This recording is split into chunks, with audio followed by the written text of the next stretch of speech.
हाँ जी, सब तो पहला स्वागत है ਤੁਹਾਡਾ ਲਰਨ ਵਿਦ ਦੀਪ ਚੈਨਲ ਵਿੱਚ। ਅਸੀਂ ਪ੍ਰੀਵੀਅਸ ਵੀਡੀਓਜ਼ ਦੇ ਵਿੱਚ ਕਲਾਸ 6 ਦਾ 8th chapter body movement start ਕੀਤਾ ਸੀਗਾ, ਜਿਹਦੇ ਵਿੱਚ ਅਸੀਂ ਸਭ ਤੋਂ ਪਹਿਲਾਂ ਹਿਊਮਨ ਬੋਡੀ ਦੇ ਬਾਰੇ ਸਟੱਡੀ ਕੀਤਾ ਸੀਗਾ, ਜਿਹਦੇ ਵਿੱਚ ਜਿਹੜੀ ਹਿਊਮਨਸ ਨੇਗੇ ਉਹ ਕਿੱਦਾਂ ਮੂਵਮੈਂਟ ਕਰਦੇ ਨੇਗੇ ਉਹਦੇ ਬਾਰੇ ਅਸੀਂ ਪੜ੍ਹਿਆ ਸੀਗਾ। ਅਸੀਂ ਪੜ੍ਹਿਆ ਸੀ ਵੀ ਜਿਹੜੀ ਸਾਡੀ ਹਿਊਮਨ ਬੋਡੀ ਹੈਗੀ ਉਹਦੇ ਜਿਹੜੀਆਂ ਬੋਨਸ ਹੁੰਦੀਆਂ ਨੇਗੀਆਂ ਉਹ ਮੀਟ ਕਰਕੇ ਕੀ ਜੁਆਇੰਟਸ ਬਣਾਉਂਦੀਆਂ ਨੇਗੀਆਂ ਤੇ ਉਹਨਾਂ ਜੁਆਇੰਟਸ ਕਰਕੇ ਜਿਹੜੀ ਸਾਡੀ ਬੋਡੀ ਉਹ ਮੂਵ ਕਰਦੀ ਹੈਗੀ। ਤੇ ਦੂਸਰਾ ਸੀ ਡਿਫਰੈਂਟ ਜਿਹੜੀਆਂ ਟਾਈਪਸ ਪੜ੍ਹੀਆਂ ਸੀਗੀਆਂ ਜੁਆਇੰਟਸ ਦੀਆਂ, ਜਿਹਦੇ ਵਿੱਚ ਬॉल ਐਂਡ ਸੌਕਟ ਜੁਆਇੰਟ ਹੋ ਗਿਆ ਤੇ ਪਿਵਟਲ ਜੁਆਇੰਟ ਹੋ ਗਿਆ ਤੇ ਫਿਕਸ ਜੁਆਇੰਟ ਤੇ ਹਿੰਜ ਜੁਆਇੰਟ ਬਾਰੇ ਪੜ੍ਹਿਆ ਸੀਗਾ। ਅਸੀਂ ਚੈਪਟਰ ਨੂੰ ਅੱਗੇ ਕੰਟੀਨਿਊ ਕਰ ਰਹਾਂਗੇ। ਸਭ ਤੋਂ ਪਹਿਲਾਂ ਜਿਹੜੇ ਸਟੂਡੈਂਟ ਫਸਟ ਟਾਈਮ ਇਸ ਚੈਨਲ 'ਤੇ ਵਿਜ਼ਿਟ ਕਰ ਰਹੇ ਨੇਗੇ ਉਹਨਾਂ ਨੂੰ ਰਿਕੁਐਸਟ ਆ ਪਲੀਜ਼ ਚੈਨਲ ਨੂੰ ਜ਼ਰੂਰ ਸਬਸਕ੍ਰਾਈਬ ਕਰਨਾ ਜੀ, ਵੀਡੀਓ ਨੂੰ ਵੱਧ ਤੋਂ ਵੱਧ ਆਪਣੇ ਫਰੈਂਡਸ ਨਾਲ ਸ਼ੇਅਰ ਕਰਨਾ। ਚਲੋ ਜੀ ਚੈਪਟਰ ਨੂੰ ਅੱਗੇ ਕੰਟੀਨਿਊ ਕਰ ਦਿਆਂਗੇ। ਐਕਟੀਵਿਟੀ 4 ਤੋਂ ਟੇਕ ਆ ਡੀਪ ਬਰੀਥ, ਕਹਿੰਦੇ ਇੱਕ ਡੂੰਘਾ ਸਾਹ ਲਓ and hold it for a little while, ਥੋੜ੍ਹੇ ਟਾਈਮ ਦੇ ਲਈ ਜਿਹੜਾ ਸਾਹ ਗਾ ਉਹਨੂੰ ਰੋਕ ਕੇ ਰੱਖੋ। Feel your chest bones and the back bone by gently pressing the middle of the chest and back at the same time। ਕਹਿੰਦੇ ਤੁਸੀਂ ਆਪਣੀ ਜਿਹੜੀ ਸਾਹ ਰੋਕ ਕੇ ਰੱਖੋ ਤੇ ਉਸ ਤੋਂ ਬਾਅਦ ਤੁਸੀਂ ਆਪਣੀ ਜਿਹੜੀ ਚੈਸਟ ਹੈਗੀ ਉਹਦੇ ਜਿਹੜੀਆਂ ਪਸਲੀਆਂ ਨੇਗੀਆਂ ਉਹਨਾਂ ਨੂੰ ਮਤਲਬ ਫੀਲ ਕਰਨ ਦੀ ਕੋਸ਼ਿਸ਼ ਕਰੋ, ਫੀਲ ਕਰਕੇ ਟੱਚ ਕਰਕੇ ਕਾਊਂਟ ਕਰਨ ਦੀ ਕੋਸ਼ਿਸ਼ ਕਰੋ ਤੇ ਜਿਹੜੀ ਆਪਣੀ ਬੈਕ ਬੋਨ ਹੈਗੀ ਪਿੱਛੇ ਉਹਦੇ ਜਿਹੜੀਆਂ ਬੋਨਸ ਨੇਗੀਆਂ ਉਹਨਾਂ ਨੂੰ ਟੱਚ ਕਰਨ ਦੀ ਕੋਸ਼ਿਸ਼ ਕਰੋ, ਫੀਲ ਕਰੋ ਵੀ ਕਿੰਨੀਆਂ ਨੇ, ਇਸ ਤਰ੍ਹਾਂ ਕਾਊਂਟ ਕਰੋ। ਓਬਜ਼ਰਵ ਫਿਗਰ 8.9, ਕਹਿੰਦੇ 8.9 ਫਿਗਰ ਦੇਖੋ। Carefully and compare with that you feel of the chest bonus, ਉਹ ਜਿਹੜੀਆਂ ਆਪਾਂ ਫੀਲ ਕਰਕੇ ਦੇਖਿਆ ਵੀ ਸੀ, ਮਹਿਸੂਸ ਕੀਤਾ ਵੀ ਇੰਨੀਆਂ ਸਾਡੀਆਂ ਜਿਹੜੀਆਂ ਨੇ ਪਸਲੀਆਂ ਨੇਗੀਆਂ ਸਾਡੀ ਬੋਡੀ ਵਿੱਚ ਰਿਬਸ ਕੀ ਹੁੰਦੀਆਂ ਨੇਗੀਆਂ ਪਸਲੀਆਂ, ਅਤੇ ਕਹਿੰਦੇ ਉਹਨਾਂ ਨੂੰ ਇਹਦੇ ਨਾਲ ਕੰਪੇਅਰ ਕਰੋ ਜਿਹੜੀ ਇਹ 8.9 ਫਿਗਰ ਹੈਗੀ। ਵੀ ਸਾਹ ਦੈਟ ਰਿਬਸ ਆਰ ਕੋਰਸਲੀ ਵੈਂਟ, ਅਸੀਂ ਕੀ ਦੇਖਿਆ ਵੀ ਰਿਬਸ ਹੁੰਦੀਆਂ ਜਿਹੜੀਆਂ ਪਸਲੀਆਂ ਹੁੰਦੀਆਂ ਨੇਗੀਆਂ ਉਹ ਕੀ ਝੁਕੀਆਂ ਹੋਈਆਂ ਨੇ ਸਾਰੀਆਂ।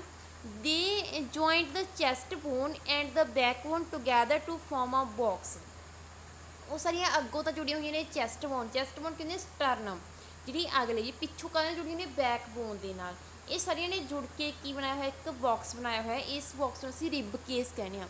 ਰਿਬ ਕੇਸ ਕੀ ਹੁੰਦਾ ਗਾ? ਪਸਲੀਆਂ ਦਾ ਪਸਲੀ ਪਿੰਜਰ ਹੁੰਦਾ ਗਾ rib cage. Some important internal parts of our body lie protected inside this cage, ਕਹਿੰਦੇ ਕਈ ਜਿਹੜੇ ਇੰਪੋਰਟੈਂਟ ਸਾਡੇ ਇੰਟਰਨਲ ਪਾਰਟਸ ਹੁੰਦੇ ਨੇ ਸਾਡੀ ਬੋਡੀ ਦੇ ਉਹ ਕੀ ਨੇ ਕਿ ਇਹਨਾਂ ਨੂੰ ਪ੍ਰੋਟੈਕਟ ਰਹਿੰਦੇ ਨੇ ਇਹਨਾਂ ਦੇ ਰਿਬ ਕੇਸ ਦੇ ਅੰਦਰ। ਇਹਦਾ ਕਰਕੇ ਜਿਹੜੀ ਸਾਡੇ ਜਿਵੇਂ ਹਾਰਟ ਹੋ ਗਿਆ ਜਾਂ ਹੋਰ ਬੋਡੀ ਪਾਰਟਸ ਹੋ ਗਈ ਉਹ ਕੀ ਨੇ ਸਾਡੇ ਇਸ ਰਿਬ ਕੇਸ ਦੇ ਅੰਦਰ ਹੁੰਦੇ ਨੇ, ਤਾਂ ਕਰਕੇ ਉਹਨਾਂ ਦੇ ਛੇਤੀ ਮਤਲਬ ਕੋਈ ਸੱਟ ਵਗੈਰਾ ਤੋਂ ਬਚੇ ਰਹਿੰਦੇ ਨੇ, ਪ੍ਰੋਟੈਕਟ ਰਹਿੰਦੇ ਨੇਗੇ ਇਸ ਰਿਬ ਕੇਸ ਦੇ ਕਾਰਨ। Ask a friend to touch his toe with bending his knees, without bending his knees, ਕਹਿੰਦੇ ਆਪਣੇ ਫਰੈਂਡ ਨੂੰ ਕਹੋ ਵੀ ਉਹ ਆਪਦੇ ਜਿਹੜੇ ਪੈਰ ਦੇ ਅੰਗੂਠੇ ਹੈਗੇ ਉਹਨੂੰ ਟੱਚ ਕਰੇ ਤੇ ਆਪਦੇ ਗੋਡਿਆਂ ਨੂੰ ਬਿਨਾਂ ਜਿਹੜਾ ਉਹ ਬਿਨਾਂ ਮੋੜੇ ਗੋਡਿਆਂ ਨੂੰ। Put your fingers at the centre of his neck, ਤੁਸੀਂ ਆਪਦੀਆਂ ਫਿੰਗਰਸ ਨੂੰ ਉਹਦੀ ਜਿਹੜੀ ਗਰਦਨ ਆ ਉਹਦੇ ਵਿਚਕਾਰ ਰੱਖੋ, ਆਪਣੇ ਫਰੈਂਡ ਦੀ ਜਿਹੜੀ ਗਰਦਨ ਹੈਗੀ ਉਹਦੇ ਵਿਚਕਾਰ ਰੱਖੋ ਆਪਣੇ ਫਿੰਗਰਸ। ਕਹਿੰਦੇ can you feel some long and hard structure, ਕਹਿੰਦੇ ਤੁਸੀਂ ਆਪਣੀ ਫਰੈਂਡ ਦੀ ਜਿਹੜੀ ਹੈ ਨਾ ਤੁਸੀਂ ਬੋਨਸ ਨੂੰ ਦੇਖੋਗੇ ਤਾਂ ਕਹਿੰਦੇ ਤੁਸੀਂ ਕੋਈ ਤੁਹਾਨੂੰ ਲੌਂਗ ਸਟਰਕਚਰ ਫੀਲ ਹੋਈ। Starting from neck move your fingers downward on the back of your friend, ਤੁਸੀਂ ਕਹਿੰਦੇ ਆਪਣੀ ਜਿਹੜੀ ਫਰੈਂਡ ਹੈਗੀ ਉਹਦੇ ਵੱਲ ਬੈਕ 'ਤੇ ਟੱਚ ਕਰਕੇ ਦੇਖੋ। ਤੁਸੀਂ ਨੈਕ ਤੋਂ ਸਟਾਰਟ ਕਰੋ ਅਤੇ ਨੀਚੇ ਜਿਹੜੀ ਆਪਣੀ ਬੈਕ ਬੋਨ ਹੈਗੀ ਉੱਥੇ ਤੱਕ ਉਹਨੂੰ ਟੱਚ ਕਰਕੇ ਦੇਖੋ। But you feel is his back bone, ਕਿ ਤੁਸੀਂ ਉਹਦੀ ਜਿਹੜੀ ਬੈਕ ਬੋਨ ਸੀ ਉਹ 'ਚ ਕੀ ਫੀਲ ਕੀਤਾ। ਬੈਕ ਬੋਨ ਕਹਿੰਦੇ ਰੀੜ੍ਹ ਦੀ ਹੱਡੀ, ਕਹਿੰਦੇ ਜਿਹੜੀ ਉਹਦੀ ਰੀੜ੍ਹ ਦੀ ਹੱਡੀ ਸੀਗੀ ਤੁਹਾਡੇ ਫਰੈਂਡ ਦੇ ਉੱਤੇ ਤੁਸੀਂ ਕੀ ਫੀਲ ਕੀਤਾ। ਇਟ ਇਜ਼ ਮੇਡ ਆਫ ਮੈਨੀ ਸਮਾਲ ਬੋਨਸ, ਅਸੀਂ ਕੀ ਦੇਖਿਆ ਵੀ ਉਹ ਬਹੁਤ ਸਾਰੀਆਂ ਛੋਟੀਆਂ ਬੋਨਸ ਤੋਂ ਮਿਲ ਕੇ ਬਣੀਆਂ। ਜਿਵੇਂ ਅਸੀਂ ਦੇਖ ਸਕਦੇ ਹਾਂ 8.10 ਫਿਗਰ ਦੇ ਵਿੱਚ ਜਿਹੜੀ ਸਾਡੀ ਰੀੜ੍ਹ ਦੀ ਹੱਡੀ ਹੈਗੀ ਬੈਕ ਬੋਨ, ਇਹ ਬਹੁਤ ਸਾਰੀਆਂ ਕਿੰਨੀ ਜ਼ਿਆਦਾ ਜਿਹੜੀਆਂ ਜੁਆਇੰਟ ਨੇਗੇ ਇਹਦੇ ਵਿੱਚ ਕਿੰਨੀ ਜ਼ਿਆਦਾ ਜਿਹੜੀਆਂ ਬੋਨਸ ਨੇ ਛੋਟੀਆਂ ਜਿਹੜੀਆਂ ਬੋਨਸ ਨੇ ਉਹਨਾਂ ਤੋਂ ਮਿਲ ਕੇ ਬਣੀ ਹੋਈ ਆ। The rib cage is joint to these bones, ਜਿਹੜੇ ਰਿਬ ਕੇਸ ਹੈਗਾ ਉਹ ਜੁਆਇੰਟ ਕਰਦਾ ਇਹਨਾਂ ਬੋਨਸ ਨੂੰ। ਅਸੀਂ ਦੇਖਿਆ ਸੀ 8.9 ਫਿਗਰ ਸੀ, ਇਹਦੇ ਵਿੱਚ ਕੀ ਸੀ ਜਿਹੜੇ ਰਿਬ ਕੇਸ ਸੀਗਾ ਉਹ ਜੁੜਿਆ ਹੋਇਆ ਇਸ ਪਿੱਛੋਂ ਬੈਕ ਬੋਨ ਦੇ ਨਾਲ। If his back bone were made up of only one long bone will you friend be able to bend, ਕਹਿੰਦੇ ਜੇ ਕਹਿੰਦੇ ਜਿਹੜਾ ਤੁਹਾਡਾ ਦੋਸਤ ਹੈਗਾ ਉਹਦੀ ਜਿਹੜੀ ਬੈਕਬੋਨ ਸੀ ਉਹਦੇ ਵਿੱਚ ਇੰਨੀਆਂ ਜਿਹੜੀਆਂ ਬੋਨਸ ਨਾ ਹੁੰਦੀਆਂ ਛੋਟੀਆਂ ਛੋਟੀਆਂ, ਉਹ ਸਿਰਫ ਇੱਕ ਬੋਨ ਤੋਂ ਹੀ ਬਣੀ ਹੁੰਦੀ ਜਿਹੜੀ ਸਾਰੀ ਬੈਕਬੋਨ ਸੀ। ਕਹਿੰਦੇ ਕੀ ਤੁਹਾਡਾ ਜਿਹੜਾ ਦੋਸਤ ਸੀਗਾ ਉਹ ਬੈਂਡ ਹੋ ਸਕਦਾ, ਝੁਕ ਸਕਦਾ ਸੀਗਾ? ਨਹੀਂ। ਜੇ ਸਾਡੀ ਜਿਹੜੀ ਰੀੜ੍ਹ ਦੀ ਹੱਡੀ ਆ ਉਹ ਬਾਵਾ ਸਾਰੀਆਂ ਹੱਡੀਆਂ ਤੋਂ, ਕਾਫੀ ਸਾਰੀਆਂ ਹੱਡੀਆਂ ਤੋਂ ਮਿਲ ਕੇ ਨਾ ਬਣੀ ਹੁੰਦੀ ਤਾਂ ਅਸੀਂ ਝੁਕ ਹੀ ਨਹੀਂ ਸਕਣਾ ਸੀ, ਕਿਉਂਕਿ ਜਿਹੜੀ ਹੱਡੀ ਹੈਗੀ ਉਹ ਉੱਥੋਂ ਹੀ ਅਸੀਂ ਮੁੜ ਸਕਦੇ ਆਂਗੇ ਜਾਂ ਝੁਕ ਸਕਦੇ ਆਂਗੇ ਜਿੱਥੋਂ ਜਿਹੜੇ ਜੁਆਇੰਟ ਹੈਗੇ ਉਹ ਆਪਸ 'ਚ ਜੁੜੇ ਹੁੰਦੇ ਨੇਗੇ, ਜਿੱਥੋਂ ਕਾਫੀ ਸਾਰੀਆਂ ਬੋਨਸ ਆਪ ਦੇ ਵਿੱਚ ਜੁਆਇੰਟ ਬਣਾਉਂਦੀਆਂ ਨੇਗੀਆਂ। Make your friend stand with his hands press to wall. ਕਹਿੰਦੇ ਤੁਸੀਂ ਆਪਣੇ ਫਰੈਂਡ ਨੂੰ ਕਹੋ ਵੀ ਉਹ ਆਪਦੇ ਜਿਹੜੇ ਹੱਥਾਂ ਦੇ ਨਾਲ ਕੰਧ ਨੂੰ ਕਈ ਵਾਰ ਧੱਕਾ ਲਾਵੇ।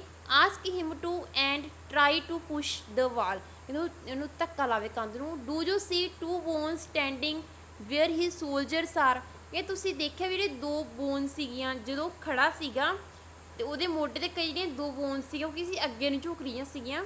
ਦੇ ਆਰ ਕਾਲ ਸ਼ੋਲਜਰ ਬੋਨਸ ਨੇ, ਉਹਨਾਂ ਬੋਨਸ ਨੂੰ ਅਸੀਂ ਕਹਿੰਦੇ ਸ਼ੋਲਜਰ ਬੋਨਸ ਕਹਿੰਦੇ। ਜਿਵੇਂ ਆਪਾਂ ਫਿਗਰ 8.11 'ਤੇ ਦਿਖਾਇਆ ਗਿਆ ਹੈਗਾ, ਜਿਹੜੇ ਫਿਗਰ ਦਿਖਾਈ ਇਹ ਜਿਹੜੀਆਂ ਬੋਨਸ ਨੇ ਉਹਨਾਂ ਨੂੰ ਆਪਾਂ ਕਹਿੰਦੇ shoulder bones. Observe 8.12 carefully. This structure is made of pelvic bones. ਜਿਹੜੀ 8.12 ਫਿਗਰ ਹੈਗੀ ਇਹਨੂੰ ਅਸੀਂ ਪੈਲਵਿਕ ਬੋਨਸ ਕਹਿੰਦੇ ਹੈਗੇ। ਪੈਲਵਿਕ ਬੋਨਸ ਹੁੰਦੀਆਂ ਨੇ ਚੂਲੇ ਦੀਆਂ ਹੱਡੀਆਂ। It enclose and protect a very important part of the body. Sorry ਉੱਪਰ ਸੀਗੇ। They enclose the portion of your body below the stomach. ਇਹ ਜਿਹੜੀ ਆਪਣੀ ਪੈਲਵਿਕ ਬੋਨਸ ਨੇਗੀਆਂ ਇਹ ਕੀ ਕਰਦੇ ਨੇ, ਇਨਕਲੋਜ਼ ਕਰਦੇ ਨੇ ਉਹ ਬੋਡੀ ਪਾਰਟ ਤੋਂ ਜਿਹੜਾ ਸਟਮਕ ਤੋਂ ਨੀਚੇ ਹੁੰਦਾ ਗਾ। This is the part of ਜੋ ਸਿਟ ਔਨ। ਜਿਹੜਾ ਆਹ ਪੈਲਵਿਕ ਬੋਨਸ ਆ ਇਹਨਾਂ ਦੀ ਮਦਦ ਨਾਲ ਅਸੀਂ ਬੈਠ ਸਕਦੇ ਹਾਂ। ਜੇ ਇਹ ਬੋਨਸ ਨਾ ਹੁੰਦੀ ਤਾਂ ਅਸੀਂ ਬੈਠ ਹੀ ਨਹੀਂ ਸਕਣਾ ਸੀਗਾ ਪੈਲਵਿਕ ਬੋਨਸ ਤੋਂ ਬਿਨਾਂ। ਪੈਲਵਿਕ ਬੋਨਸ ਹੁੰਦੀਆਂ ਨੇ ਚੂਲੇ ਦੀਆਂ ਹੱਡੀਆਂ। ਦ ਸਕਲ ਇਜ਼ ਮੇਡ ਆਫ ਮੈਨੀ bonus join ਟੁਗੈਦਰ।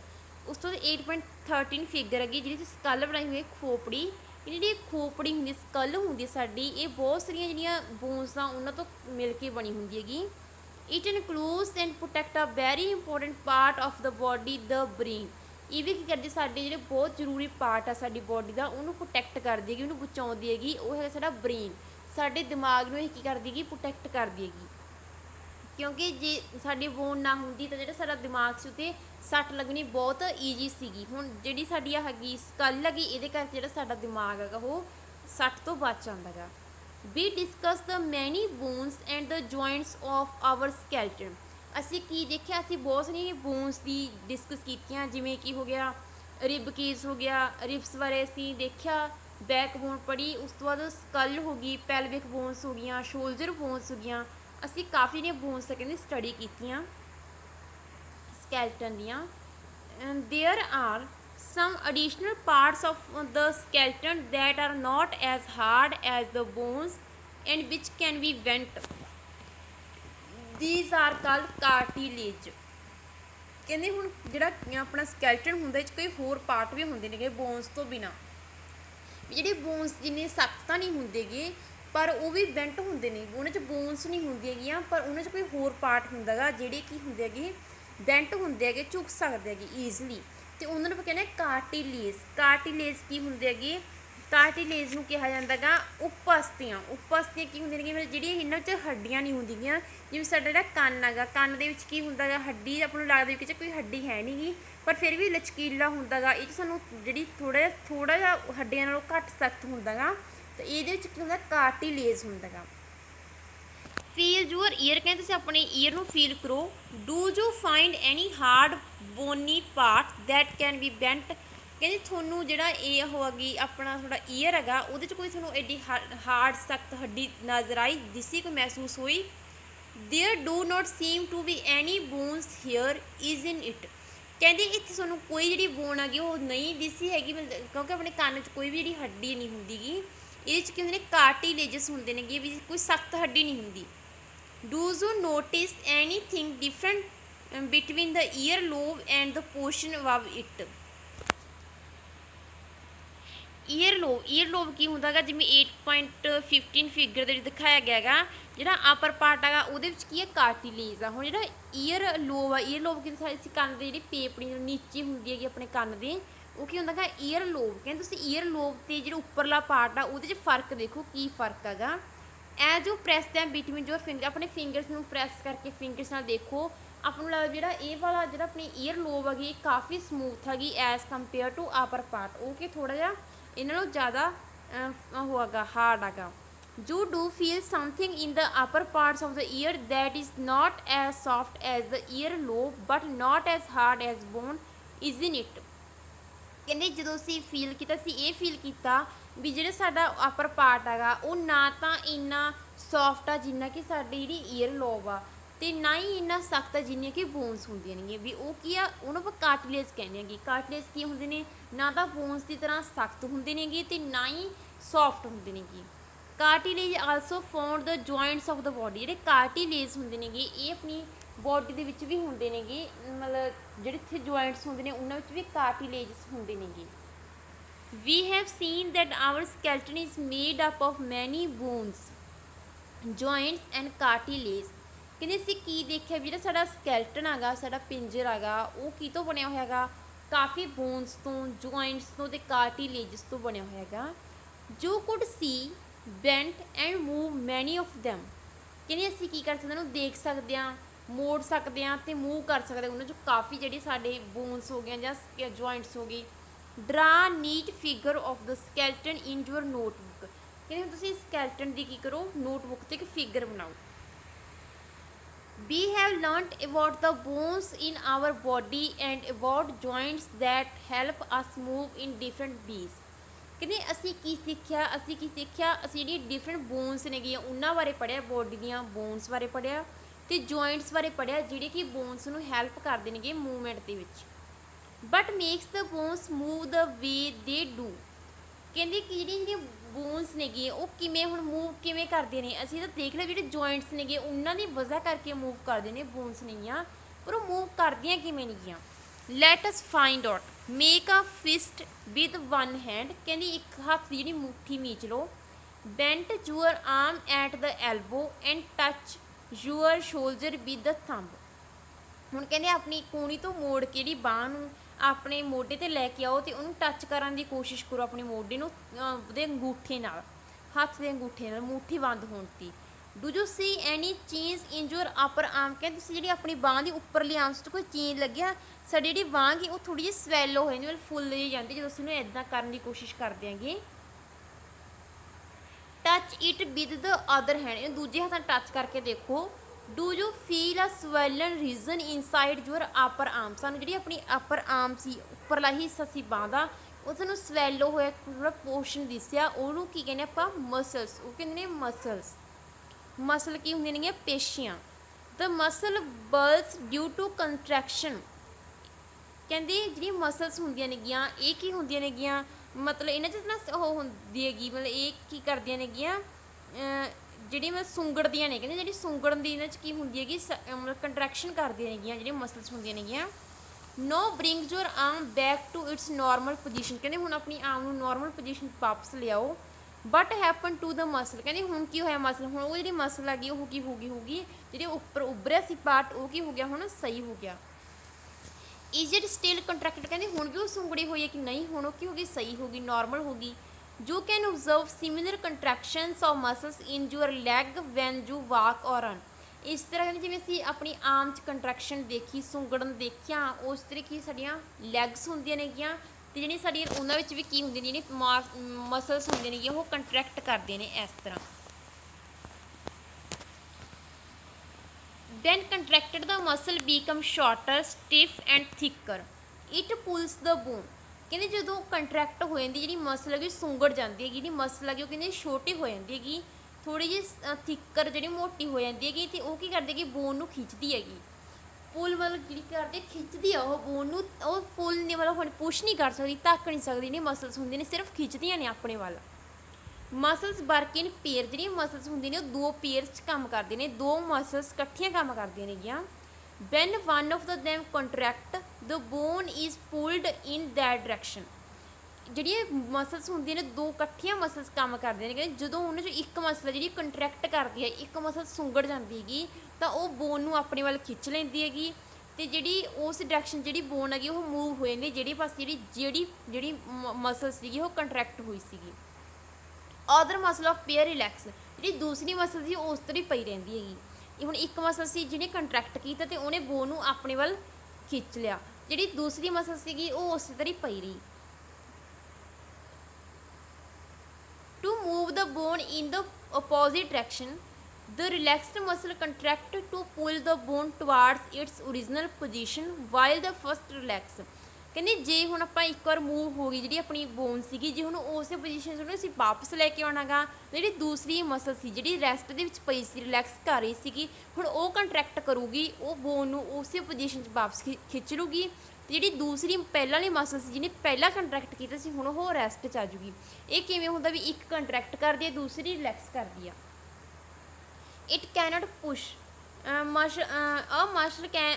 Muscle can only pull, it can't push. ਕਹਿੰਦੀ ਜਿਹੜੀ ਮਸਲ ਹੁੰਦੀ ਹੈਗੀ ਉਹ ਸਿਰਫ ਪੁੱਲ ਸਕਦੀ ਹੈ, ਮਤਲਬ ਖਿੱਚ ਸਕਦੀ ਹੈ ਬੋਨ ਨੂੰ, ਪੁਸ਼ ਨਹੀਂ ਕਰ ਸਕਦੀ, ਮਤਲਬ ਧੱਕ ਨਹੀਂ ਸਕਦੀ। ਜਿਵੇਂ ਪਹਿਲਾਂ ਜਿਹੜੀ ਮਸਲ ਸੀਗੀ ਉਹਨੂੰ ਧੱਕ ਕੇ ਬੋਨ ਨੂੰ ਵਾਪਸ ਉਸੇ ਪੋਜੀਸ਼ਨ 'ਤੇ ਨਹੀਂ ਕਰ ਸਕਦੀ, ਹੁਣ ਦੂਸਰੀ ਜਿਹੜੀ ਮਸਲ ਹੈਗੀ ਉਹਨੂੰ ਖਿੱਚਣਾ ਪਊਗਾ। Thus two muscles have to work together to move the bone।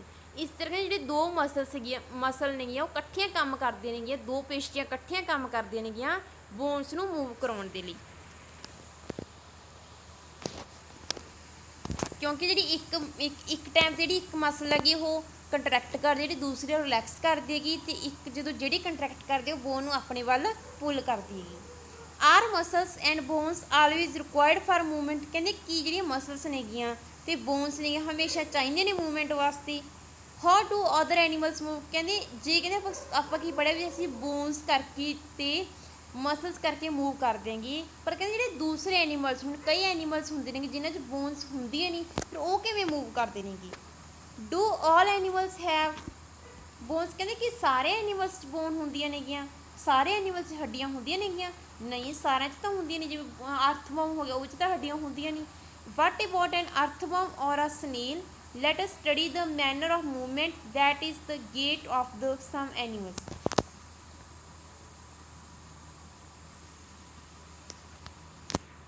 ਉਸ ਤੋਂ ਬਾਅਦ ਕਹਿੰਦੇ ਲੈਟ ਮੈਨਰ ਆਫ ਮੂਵਮੈਂਟ, ਅਸੀਂ ਦੂਸਰੇ ਐਨੀਮਲਸ ਦੀ ਜਿਹੜੀ ਚਾਲ ਆ ਗਈ ਉਹਨੂੰ ਪੜ੍ਹਨਾ ਗਾ, ਅਗਲੀ ਨੈਕਸਟ ਵੀਡੀਓ ਵਿੱਚ ਕੰਟੀਨਿਊ ਕਰਦੇ ਹਾਂ।